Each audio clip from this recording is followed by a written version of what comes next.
આમાં gaming zone, amusement park અને rides આ બધા માટે એસઓપી બનાવવામાં આવેલ છે અને એસઓપી પ્રમાણે જે કોઈને પણ આ કાર્યવાહી કરવાનો હોય અને અરજી કરવાનું રહે છે.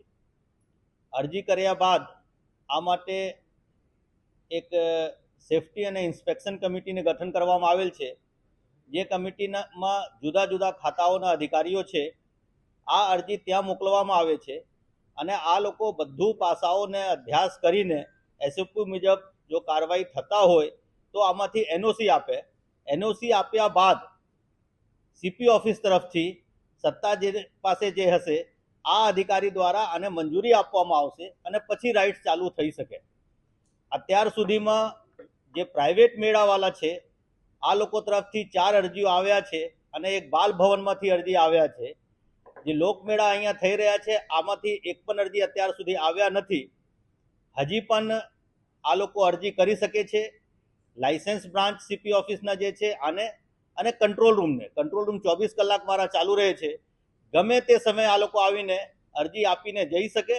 આ અરજી આવ્યા બાદ આ અરજી ઉપરથી લાયસન્સ બ્રાન્ચ પ્રોસેસ કરીને અને મારા કલેક્ટર સાહેબ સાથે વાત થયા છે. આ ટેકનિકલ કમિટીના જે હેડ છે આ લોકોની ઓફિસ પણ કાલે રજા હોય છતાં પણ આને ખુલ્લું રાખવા માટે જાણ કરવામાં આવેલ છે.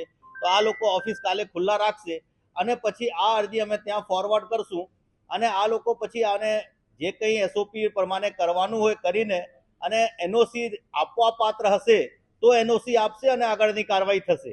લેકિન એસઓપીને જેટલા મુદ્દાઓ છે આ મુદ્દાઓને પૂર્તતા આયોજક દ્વારા કરવાનું રહેશે.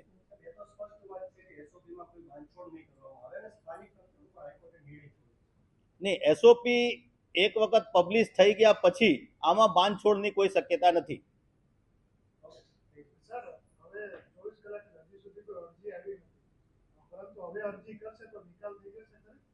આ જો બધું પાસાઓને આ લોકો કાર્યવાહી કરી લીધા હોય, આ લોકોને જો પેપર વર્ક સ્ટ્રોંગ હોય, ગ્રાઉન્ડ ઉપર જે એસઓપી પ્રમાણે કામગીરી કરવાના હતા આ લોકો જો કર્યા હોય તો આ મંજૂરીમાં વધારે સમય નહીં લાગે.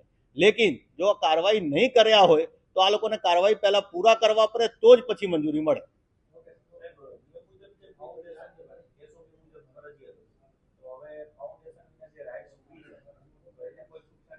ને કોઈ પણ છૂટછાટ નહીં આપવામાં આવે એસઓપીમાં. એસઓપી જે છે આને પાલન કરવા જ પડશે તો જ આને એનઓસી ટેકનિકલ કમિટી આપશે. અને જો એનઓસી ટેકનિકલ કમિટી આપે તો જ અમે આને મંજૂરી આપશું કાર્યવાહી કરવા માટે, નહીં તો મંજૂરી આને નહીં મળે ચાલુ કરવા માટે.